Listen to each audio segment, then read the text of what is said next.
Good morning students. Class 12th RBSC computer science, इसके हमने 8 तक चैप्टर क्लियर किए हैं और ये हमने हमारी प्ले लिस्ट के अंदर डाल दिए हैं। जिन्होंने नहीं देखे वो इसको प्ले लिस्ट से देख सकते हैं। तो 9 चैप्टर है अपना क्लास और ऑब्जेक्ट। इसको शुरू करने से पहले हमारे चैनल को लाइक करें, सब्सक्राइब करें। ओके, तो चैप्टर है 9 आपका क्लास और ऑब्जेक्ट। ऑब्जेक्ट ओरिएंटेड प्रोग्रामिंग यानी C++ के अंदर इसकी मुख्य विशेषता क्लास और ऑब्जेक्ट का यूज है इसके अंदर, ठीक है ना। अब क्लास और ऑब्जेक्ट क्या है, इसकी डेफिनेशन दे रखी है, कुछ एग्जाम्पल दे रखे हैं इस चैप्टर के अंदर। तो इंट्रोडक्शन देखते हैं। क्लास ऑब्जेक्ट ओरिएंटेड प्रोग्रामिंग भाषा का एक महत्वपूर्ण फीचर है क्लास की अवधारणा को C में स्ट्रक्चर से लिया गया। ये जो क्लास का निर्माण इन्होंने किया है C++ में, ये स्ट्रक्चर को देखकर किया गया है। जिस प्रकार स्ट्रक्चर के अंदर आपने देखा होगा, स्ट्रक्चर एक इस प्रकार का डेटा स्ट्रक्चर है जिसमें हम क्या कर सकते हैं, अलग अलग प्रकार के डेटा टाइप को एक साथ रख सकते हैं। यह एक यूजर डिफाइंड टाइप को बनाने का और लागू करने का नया तरीका है। तो इसके अंदर, इस चैप्टर के अंदर अपन क्लास और ऑब्जेक्ट के बारे में पढ़ेंगे। अब क्लास की परिभाषा क्या है, डेफिनेशन क्या है क्लास की। क्लास एक यूजर डिफाइंड टाइप है, ठीक है, जो डेटा और फंक्शन को एक साथ बांधे रखती है। यानी सी लैंग्वेज में क्या था, आपने देखा होगा,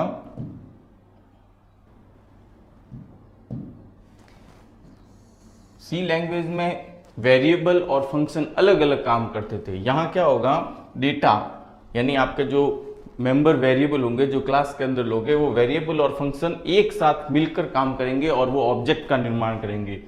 क्लास की घोषणा में इसके डेटा और मेंबर फंक्शन की घोषणा की जाती है क्लास के अंदर, जैसे स्ट्रक्चर के अंदर होती है। और क्लास की परिभाषा का प्रारूप दे रहेगा। सबसे पहले क्लास एक कीवर्ड है, उसके बाद क्लास का नेम आएगा, उसके बाद एसएस मॉडिफायर आएंगे। अब प्राइवेट, पब्लिक, अब एसएस मॉडिफायर का टॉपिक इसमें आगे दे रखा है। अब नॉर्मली कहे तो एसएस मॉडिफायर क्या होता है, क्लास में से जो उसके मेंबर वेरिएबल है और मेंबर फंक्शन है, उनको एक्सेस करने का तरीका, आप किस प्रकार से उनको एक्सेस कर सकते हैं। प्राइवेटली कर सकते हैं या पब्लिकली कर सकते हैं, या एक और होता है प्रोटेक्टेड, ठीक है ना। तो 3 प्रकार के इस चैप्टर में आगे इसकी और डिटेल आएगी। वेरिएबल को हम डिक्लेयर करेंगे या फंक्शन को डिक्लेयर करेंगे, ठीक है। और उसके बाद यहाँ भी पब्लिक भाग में भी हम फंक्शन को डिक्लेयर करेंगे, उसकी डिटेल लिखेंगे। तो ये इसका स्ट्रक्चर है क्लास का। क्लास के मेंबर जिसकी घोषणा प्राइवेट भाग में होती है, उसको उसी क्लास के मेंबर ही एक्सेस कर सकते हैं। यानी आप क्लास के जो मेंबर है उनको अगर आप एसएस मॉडिफायर प्राइवेट के द्वारा डिक्लेयर करते हैं तो उनको एक्सेस केवल उसी क्लास के मेंबर ही कर सकते हैं, क्योंकि वो प्राइवेट प्रकार का है। बाय डिफॉल्ट आप अगर करेंगे या प्राइवेट एसएस मॉडिफायर नहीं लिखते हैं तो बाय डिफॉल्ट वो प्राइवेट ही होंगे। ओके, स्वतः ही क्लास के मेंबर प्राइवेट ही होते हैं, यहाँ लिखा हुआ है बाय डिफॉल्ट। या वाइवा में आपसे पूछ सकते हैं कि क्लास के मेंबर बाय डिफॉल्ट कैसे होंगे, तो बाय डिफॉल्ट वो प्राइवेट होंगे, आपने अगर नहीं लिखा है तो। डेटा को क्लास के प्राइवेट अनुभाग में घोषित करना डेटा हाइडिंग कहलाता है। हाइडिंग एक टॉपिक है जो ऑब्जेक्ट ओरिएंटेड प्रोग्रामिंग भाषा का एक फीचर है, जो आपने 11th क्लास में पढ़ा होगा। इनहेरिटेंस, हाइडिंग हो गया, और उसके अलावा रीयूजेबिलिटी हो गया। तो ऐसे कई टॉपिक है, तो ये हाइडिंग आपको बताता है। ये ऑब्जेक्ट ओरिएंटेड प्रोग्रामिंग भाषा का एक महत्वपूर्ण फीचर है। क्लास का एग्जाम्पल दे रखा है, देखो। क्लास है पॉइंट नाम की, इसके अंदर एक्स और Y private by default, automatically इनको नहीं एसएस मॉडिफायर लगाया तो ये कैसे होंगे, प्राइवेट प्रकार के। पब्लिक या फंक्शन लिया इनपुट के लिए ए और बी, उसके अंदर 2 वेरिएबल है जो मान जाएगा, और उसके बाद है आउटपुट, फंक्शन चलेगा। अब ऑब्जेक्ट की घोषणा कैसे की जाती है। बेसिक डेटा टाइप की तरह हम क्लास टाइप के वेरिएबल की घोषणा कर सकते हैं, और इन वेरिएबल को ऑब्जेक्ट कहा जाता है, जो कि नीचे होगी मेन के साथ। जैसे क्लास का नाम क्या है, पॉइंट से P और Q 2 ऑब्जेक्ट बना दिए। यहाँ 2 ऑब्जेक्ट है P और Q घोषित किए गए हैं। एक एग्जाम्पल देखेंगे प्रोग्राम तो आपको समझ में आ जाएगा। क्लास के मेंबर को एक्सेस करना, क्लास के मेंबर को आप किस प्रकार एक्सेस कर सकते हैं, उसके लिए क्या है, हम केवल क्लास के पब्लिक मेंबर को उस क्लास के ऑब्जेक्ट के द्वारा एक्सेस कर सकते हैं। पब्लिक मेंबर फंक्शन को एक्सेस करने का क्या तरीका है, ऑब्जेक्ट का नाम, फिर उसके बाद डॉट ऑपरेटर, और उसके बाद फंक्शन का नेम और आर्ग्यूमेंट की लिस्ट। जैसे यहाँ दे रखा है P ऑब्जेक्ट हो गया, P डॉट पॉइंट इनपुट हो गया आपके फंक्शन का नाम, उसके अंदर ये 2 आपने डेटा इनपुट करवा दिए। ऑब्जेक्ट P के द्वारा इनपुट फंक्शन को कॉल किया गया है, यहाँ पर स्टेटमेंट p.x10 मान्य नहीं है क्योंकि x को प्राइवेट घोषित किया गया है। इसे केवल क्लास के मेंबर फंक्शन सीधे एक्सेस कर सकते हैं, ना कि ऑब्जेक्ट के द्वारा। यानी इसको ऑब्जेक्ट के द्वारा नहीं एक्सेस कर सकते और उसके मेंबर के द्वारा एक्सेस किया जा सकता है। अब मेंबर फंक्शन को परिभाषित करना, अब मेंबर फंक्शन को किस प्रकार आप परिभाषित करेंगे? क्लास के मेंबर फंक्शन को क्लास के अंदर और क्लास के बाहर परिभाषित किया जा सकता है, दोनों जगह किया जा सकता है। क्लास के अंदर भी कर सकते हैं फंक्शन को और क्लास के बाहर भी। क्लास के अंदर देखो, मेंबर फंक्शन की घोषणा को क्लास के अंदर उसकी वास्तविक परिभाषा में विस्थापित किया जाता है। क्लास के अंदर परिभाषित मेंबर फंक्शन इनलाइन फंक्शन माने जाते हैं क्योंकि वो उसके अंदर ही होते हैं। इनलाइन का टॉपिक आपने पिछले चैप्टर में पढ़ा है, तो इनलाइन रहेंगे यानी लाइन लगातार, उनका आप कभी भी यूज ले सकते हो, आपका टाइम वेस्ट नहीं होगा। क्लास पॉइंट एक्स वाई, उसके बाद वॉइड इनपुट, यहाँ देखो ए और बी दो वेरिएबल यहाँ ले लिए, x बराबर a और y बराबर b। उसके बाद देखो वॉइड आउटपुट, अब यहाँ आउटपुट में x और y को प्रिंट करवा दिया। तो इस प्रकार आप इसको अंदर ही कर सकते हैं घोषित, और बाहर क्लास के बाहर किस प्रकार घोषित करेंगे? मेंबर फंक्शन जिनकी घोषणा क्लास के अंदर की गई हो उनको क्लास के बाहर अलग से परिभाषित करना होता है। तो मेंबर फंक्शन को परिभाषित करने का क्या प्रारूप है? एक तो रिटर्न टाइप, फिर क्लास का नेम, उसके बाद स्कोप रिजोल्यूशन ऑपरेटर यहाँ लगेगा ये, और फंक्शन का नेम और आर्ग्यूमेंट की लिस्ट, उसके बाद फंक्शन की बॉडी हो जाएगी। यहाँ क्लास नेम दर्शाता है कि फंक्शन किस क्लास से संबंधित है। ठीक है, अब देखो यहाँ इसका भी एक एग्जांपल दे रखा है, ये सेम पैटर्न है। उसके बाद देखो वॉइड पॉइंट, ठीक है, क्लास का नाम हो गया। उसके बाद ये स्कोप रिजोल्यूशन वाला ऑपरेटर हो गया मेंबर को एक्सेस करने के लिए। उसके बाद है इनपुट ए और बी, एक्स बराबर ए और वाई बराबर बी हो गया आपके। ये आउटपुट फंक्शन को भी इसी प्रकार एक्सेस कर लेगा। अब देखो क्लास के साथ एक प्रोग्राम दे रखा है, या नॉर्मल छोटा प्रोग्राम है। क्लास के साथ x और y क्लास के अंदर ये मेंबर वेरिएबल ले रखे हैं। अब ये मेंबर वेरिएबल बाय डिफॉल्ट कैसे हैं? प्राइवेट। ध्यान रखना, इसके पीछे क्या लगता है? कॉलन लगता है, सेमी कॉलन नहीं लगता है।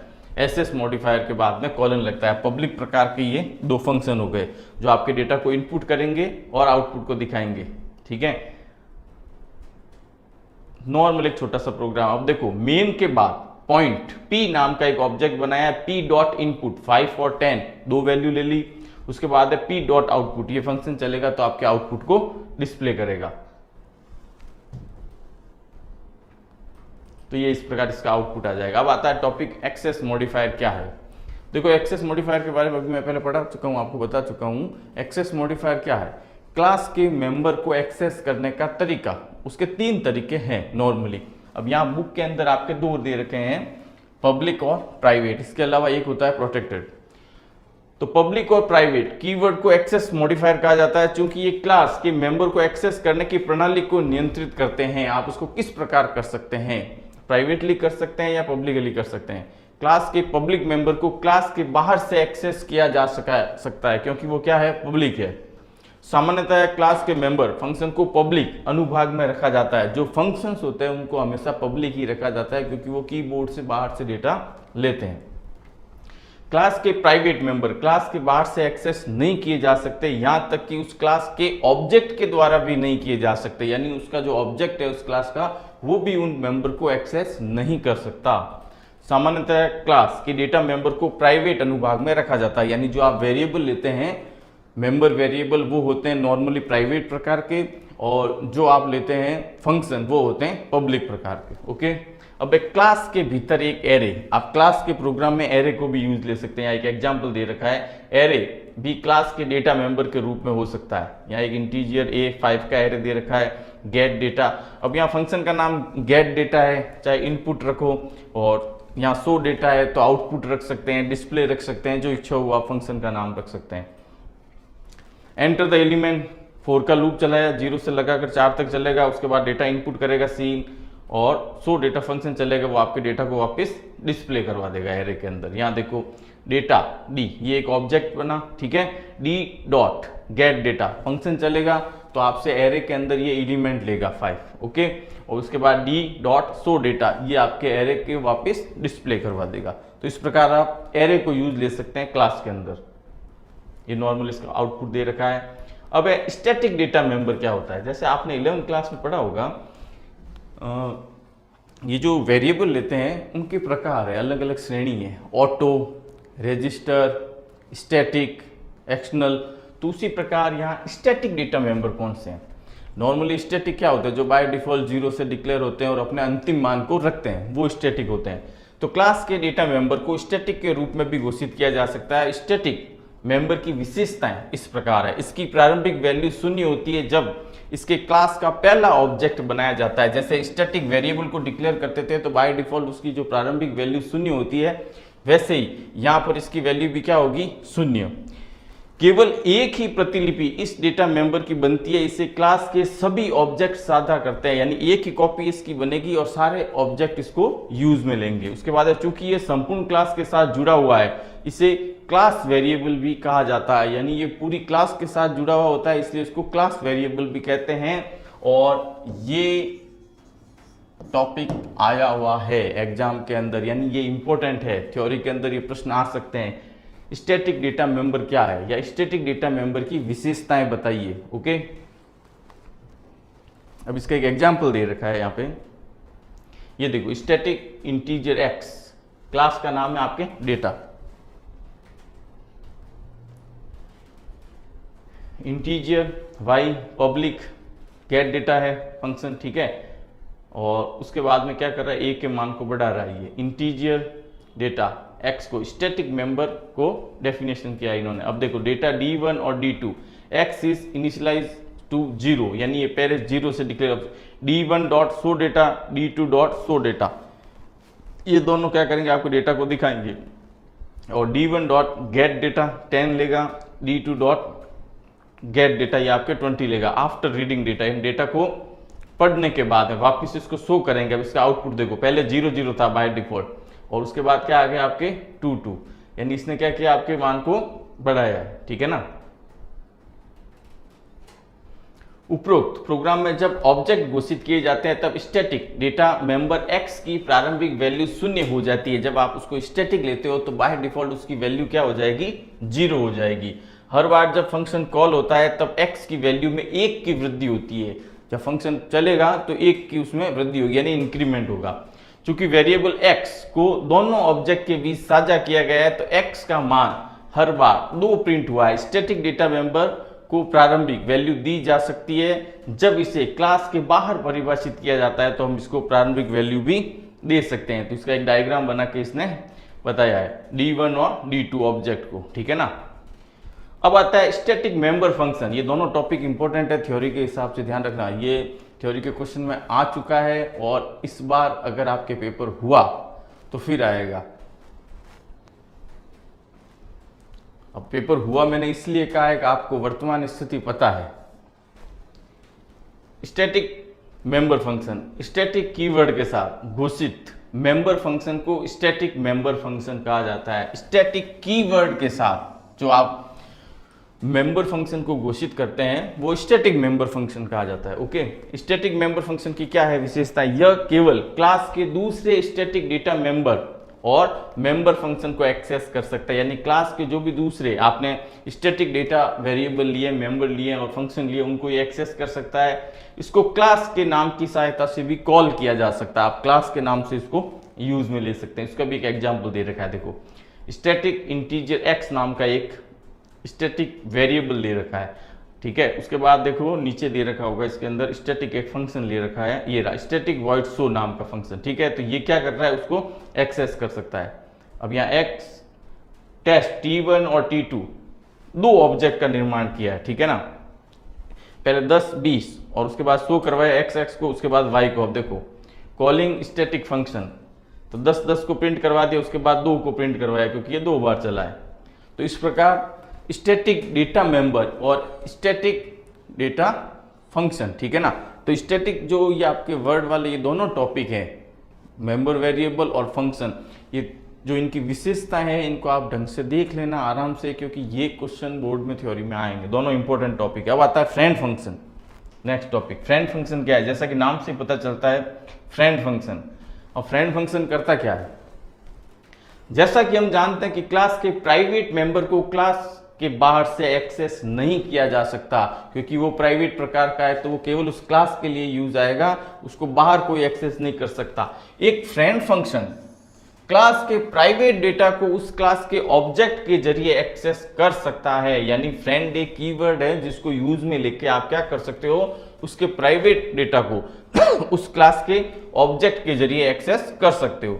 जब एक फंक्शन दो क्लासों में एक समान हो, सामान्यतः हम उस फंक्शन को दोनों के लिए फ्रेंड फंक्शन बना सकते हैं। देखो, जब एक फंक्शन दो क्लासों के लिए सेम होता है, सेम ही फंक्शन है दोनों क्लासों के लिए, तो हम उसको क्या करेंगे, फ्रेंड फंक्शन बना सकते हैं, यानी एक ही फंक्शन से अपना काम हो जाएगा। तो इस फंक्शन को फ्रेंड कीवर्ड के साथ घोषित किया जाता है। एक फ्रेंड फंक्शन की विशेषताएं क्या क्या है, ये भी थ्योरी का प्रश्न आता है फ्रेंड फंक्शन का।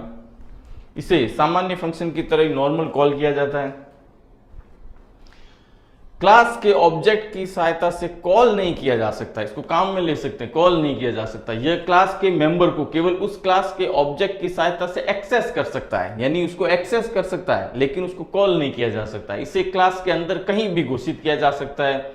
सामान्यतः इसके आर्ग्यूमेंट ऑब्जेक्ट होते हैं, जो आप इसके अंदर आर्ग्यूमेंट देते हो फंक्शन के अंदर, वो क्या होते हैं, उसके अंदर ऑब्जेक्ट जो बने हुए होते हैं वही होते हैं। अब यहाँ एक एग्जाम्पल दे रखा है इसका भी। टेस्ट नाम की क्लास है, X Y public get data A B friend integer sum, ठीक है। इसके अंदर देखो टेस्ट टी, इसके अंदर आर्ग्यूमेंट के रूप में इसने क्या लिया है, ऑब्जेक्ट को लिया है, ठीक है ना। अब देखो ये सम नाम का फंक्शन क्या कर रहा है, test T return T dot X plus T dot Y, यानी एक्स और वाई को ऊपर से काम में ले रहा है। और test Q, Q dot get data 10 और 20 डेटा उसके अंदर आपके इनपुट करवा रहा है, ठीक है। और करवाने के बाद इसका आपके आंसर आ गया 30, यानी इसके एडिशन हो गई। अब देखो ये अलग है, ठीक है, आपके टेस्ट क्यू अलग नाम का ऑब्जेक्ट बना हुआ है और उसने ऊपर जो ऑब्जेक्ट काम में लिया है वो है टी डॉट एक्स और टी डॉट वाई, तो वहां से डेटा लेके इसने फ्रेंड फंक्शन का यूज करके इसका एडिशन कर दिया।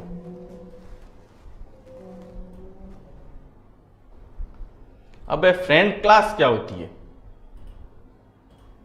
फ्रेंड क्लास एक क्लास का मेंबर फंक्शन दूसरी क्लास का फ्रेंड फंक्शन हो सकता है। जब एक क्लास का कोई मेंबर फंक्शन है वो दूसरी क्लास के लिए फ्रेंड फंक्शन के रूप में यूज में लिया जाता है, तो वो क्या कहलाएगा, उसका फ्रेंड फंक्शन। और वो क्लास क्या कहलाएगी, आपकी फ्रेंड क्लास कहलाएगी, ओके। इसका भी एक सिंटैक्स दे रखा है, क्लास ए है, एक फंक्शन दे रखा, क्लास बी है। अब यहाँ देखो फ्रेंड वॉइड ए फंक्शन, यहाँ क्या क्या इसने ऊपर ए के फंक्शन को काम में लिया है, तो ये कैसी क्लास बन गई आपके, फ्रेंड क्लास। इसकी थ्योरी देखो, ध्यान दें कि क्लास बी में फ्रेंड फंक्शन को क्लास का नाम और स्कोप रिजोल्यूशन ऑपरेटर के साथ घोषित किया गया है फंक्शन, ठीक है। क्लास ए का मेंबर फंक्शन है और क्लास बी का फ्रेंड फंक्शन है। अगर एक क्लास के सभी मेंबर फंक्शन दूसरी क्लास में फ्रेंड घोषित कर दिए जाते हैं तब उस क्लास को फ्रेंड क्लास कहा जाता है। यानी एक क्लास के जो सारे फंक्शन हैं वो दूसरी क्लास के लिए फ्रेंड कीवर्ड का यूज लेके और फ्रेंड फंक्शन के रूप में घोषित कर दिए जाते हैं, तो फिर उस क्लास को क्या कहेंगे हम, फ्रेंड क्लास, ओके। तो इस प्रकार फ्रेंड क्लास का यूज हो जाएगा। इसका एक और उदाहरण दे रखा है इन्होंने, all member function for class A R friend, ठीक है। एक फ्रेंड फंक्शन का एग्जाम्पल दे रखा है, देखो क्लास एक बनाई है सेकंड नाम से, एक क्लास बनाई है फर्स्ट नाम से, ठीक है ना। एक्स वेरिएबल लिया है और सेट वैल्यू ए, ये आपके हो गया फंक्शन। अब देखो फ्रेंड वॉइड मैक्स, फर्स्ट और सेकंड, फर्स्ट और सेकंड जो दोनों क्लास है वहां से ये डेटा इनपुट लेगा। अब देखो क्लास सेकंड के अंदर दे रखा है Y, friend void max, first और सेकंड में से मैक्सिमम वैल्यू को ज्ञात करेगा, ठीक है। फर्स्ट एफ सेकंड एस, ये दोनों ऑब्जेक्ट काम में ले लिए। अब यहां इसका लॉजिक लिख दिया, if F dot X greater than S dot Y, ठीक है, तो आपके रिटर्न कर देगा। अगर एफ वाला बड़ा है फर्स्ट क्लास वाला तो उसको मैक्सिमम के रूप में दिखा देगा और सेकंड क्लास वाला बड़ा है तो उसको दिखा देगा। इफ का यूज किया इफ और एल्स का। फर्स्ट ए सेकंड बी, ठीक है, 10 और 20 ये दो वैल्यू डाली, ठीक है, ए और बी के अंदर, और ए और बी के अंदर आंसर करवाया कॉलिंग फ्रेंड फंक्शन, तो इस प्रकार फ्रेंड फंक्शन को कॉल किया, यानी मैक्स नाम का दो अलग अलग क्लासेस जो हैं उनमें से डेटा लेकर, और इन्होंने क्या किया है, दोनों में से जो वेरिएबल थे उनमें से जो बड़ी वैल्यू है, मैक्सिमम वैल्यू, उसको डिस्प्ले करवाने का ये प्रोग्राम है। छोटा सा नॉर्मल प्रोग्राम है। तो ये आपके 10 और 20 में से 20 आपके हो गया नॉर्मल आपके मैक्सिमम वैल्यू। उसके बाद है रिटर्निंग ऑब्जेक्ट। पिछले आपने भाग में देखा है कि फ्रेंड फंक्शन आर्ग्यूमेंट के रूप में क्या लेता है, हमेशा ऑब्जेक्ट, जो ब्रैकेट के अंदर लिखे जाते हैं वो आपके ऑब्जेक्ट के नाम लिखे जाते हैं आर्ग्यूमेंट के रूप में। फ्रेंड फंक्शन ऑब्जेक्ट भी रिटर्न कर सकता है, यानी ऑब्जेक्ट को रिटर्न भी कर सकता है। या एक नॉर्मल प्रोग्राम दे रखा है, वेक्टर v3 का एक एरे ले रखा है, और एरे के अंदर 3 वैल्यू इनपुट करवाने के बाद डिस्प्ले करवाएगा। डिस्प्ले करवाने के बाद देखो आप फ्रेंड वेक्टर सम, ठीक है, वेक्टर वेक्टर, यानी ये क्या कर रहा है, रिटर्न के लिए भी उसी आपके ऑब्जेक्ट को काम में ले रहा है। ऑब्जेक्ट की जगह क्लास के नाम को काम में ले रहा है, सॉरी, ठीक है। वेक्टर p और q और वेक्टर r, फिर लूप चलेगा, और लूप चलने के बाद इसने क्या किया, इनको जोड़ दिया है, जोड़कर एक के अंदर डाल दिया है। तो फर्स्ट वेक्टर और सेकंड वेक्टर ये डिस्प्ले करवा देगा, और रिजल्टेंट वेक्टर, ठीक है। तो ये आउटपुट आ गया आपका, ये निकाल कर आपको दे देगा। तो इस प्रकार यहाँ आप क्या कर सकते हैं कि नॉर्मली जो क्लास के नाम को भी यूज में ले सकते हैं। अब मेंबर के लिए पॉइंटर, अब मेंबर के लिए, क्लास के मेंबर के लिए पॉइंटर कैसे काम करेगा, हम एक क्लास के मेंबर का एड्रेस पॉइंटर को भी असाइन कर सकते हैं। क्लास के अंदर जो मेंबर वेरिएबल वगैरह होते हैं उनको पॉइंटर के द्वारा भी असाइन किया जा सकता है। उदाहरण दे रखा है, क्लास x नाम से क्लास बनाई है, उसके बाद है integer x, void show function हो गया आपके पब्लिक प्रकार का। यहां देखो हम क्लास x के मेंबर a के लिए पॉइंटर परिभाषित किस प्रकार करेंगे, integer x scope resolution operator होगा, pointer p ampersand x scope resolution operator, उसके बाद में a। तो यहां क्या हुआ, x स्कोप रिजोल्यूशन ऑपरेटर हो गया, उसके बाद हो गया मल्टीप्लाई, यानी पॉइंटर का चिन्ह का मतलब है x के मेंबर के लिए एक पॉइंटर आपने लिया है। इसी प्रकार n%x है तो का मतलब हो गया x का मेंबर a का एड्रेस है। Statement integer pointer p and percent a यहां कार्य नहीं करेगा, यानी इसको इस ऑपरेटर के साथ यूज में लिया जाएगा। पॉइंटर p का उपयोग डेटा मेंबर a को एक्सेस, ए को मेंबर फंक्शन और फ्रेंड फंक्शन के अंदर एक्सेस करने के लिए भी कर सकते हैं। तो इसका भी एक एग्जांपल दे रखा है छोटा, ये देखो पॉइंटर का यूज लेके, x dot pointer p display value of a और x dot a same as वो, जैसा ऊपर है वैसा वैसा। हम क्लास के मेंबर फंक्शन के लिए पॉइंटर सेट कर सकते हैं, जो क्लास के अंदर जो उसके फंक्शन होते हैं उनके लिए भी आप पॉइंटर यूज ले सकते हैं। मेंबर फंक्शन को डी रेफरेंसिंग ऑपरेटर जो आपके दे रखा है डॉट और स्टार, इसको क्या बोलेंगे, डी रेफरेंसिंग ऑपरेटर की सहायता से कॉल किया जा सकता है। तो इसका एक एग्जांपल दे रखा है, ये देखो डी रेफरेंसिंग ऑपरेटर के द्वारा, ठीक है ना। यहाँ pf मेंबर फंक्शन शो के लिए एक पॉइंटर बन जाएगा, यानी हम क्लास के मेंबर फंक्शन के लिए पॉइंटर भी सेट कर सकते हैं, ठीक है। और मेंबर फंक्शन को डी रेफरेंस ऑपरेटर, ये देखो दे रखा है डी रेफरेंस ऑपरेटर, इसके द्वारा यूज में लिया जा सकता है। तो इस प्रकार ये अपना जो चैप्टर था, चैप्टर 9 क्लास और ऑब्जेक्ट। यहाँ क्लास की डेफिनेशन क्या है, एक्चुअली में क्लास होती क्या है, ऑब्जेक्ट क्या है। अब ये सबसे इंपॉर्टेंट टॉपिक है, एक तो फ्रेंड फंक्शन की डेफिनेशन, ठीक है, और उसकी विशेषताएं क्या क्या है। उसके अलावा static data member, static data function, और क्लास की डेफिनेशन और उसका सिंटेक्स, किस प्रकार उसको डिक्लेयर किया जाता है, और ऑब्जेक्ट क्या है। कई बार एग्जाम के अंदर आपको क्लास और ऑब्जेक्ट में डिफरेंस पूछ लिया जाता है, तो क्लास और ऑब्जेक्ट ये थ्योरी अच्छी तरह आपको याद होनी चाहिए, तो इसके अकॉर्डिंग आप इसका आंसर दे पाएंगे। तो ये कुछ टॉपिक थे चैप्टर 9 के अंदर, ठीक है ना। आपको ये अच्छा लगा, समझ में आया, तो फिर इसको आप लाइक करें, शेयर करें। Okay, thanks.